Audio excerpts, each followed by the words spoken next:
পার্বত্য জেলা বান্দরবানের আলীকদম উপজেলায় 11 জানুয়ারি রবিবার বিকাল ৩টায় আলীকদম উপজেলা প্রেস ক্লাবের সভাপতি মোহাম্মদ মমতাজউদ্দিন আহমেদের বিরুদ্ধে বিভিন্ন অনিয়ম ও দুর্নীতির অভিযোগে আলীকদম বাজার প্রেস ক্লাবের সামনে আলীকদম উপজেলার সাংবাদিক বৃন্দের উদ্যোগে মানববন্ধন অনুষ্ঠিত হয়।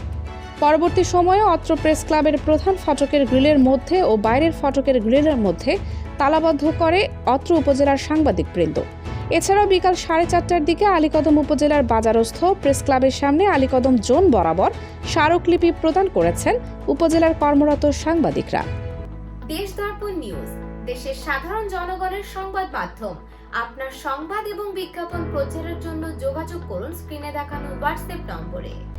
এ সময় আলীকদম জোনের ক্যাপ্টেন সাদমান সাকিবের নেতৃত্বে একটি টহল দল ঘটনাস্থলে উপস্থিত হয়ে পরিস্থিতি পর্যবেক্ষণ করেন এবং সাংবাদিকদের সঙ্গে মতবিনিময় করেন।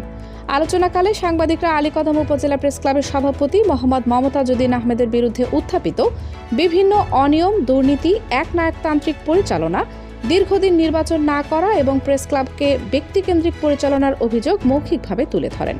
পাশাপাশি সাংবাদিকদের পক্ষ থেকে এসব অভিযোগ সংবলিত একটি স্মারকলিপি আনুষ্ঠানিকভাবে আলীকদম জোন বরাবর প্রদান করা হয়।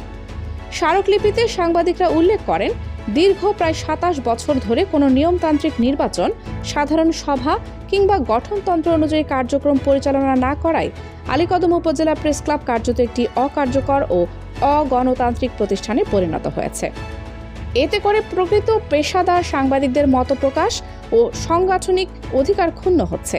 সাংবাদিকরা দ্রুত বিষয়টি নিরপেক্ষভাবে যাচাই করে প্রয়োজনীয় ব্যবস্থা গ্রহণ এবং গঠনতন্ত্র অনুযায়ী একটি সুষ্ঠু নির্বাচনের মাধ্যমে নতুন কমিটি গঠনের দাবি জানান।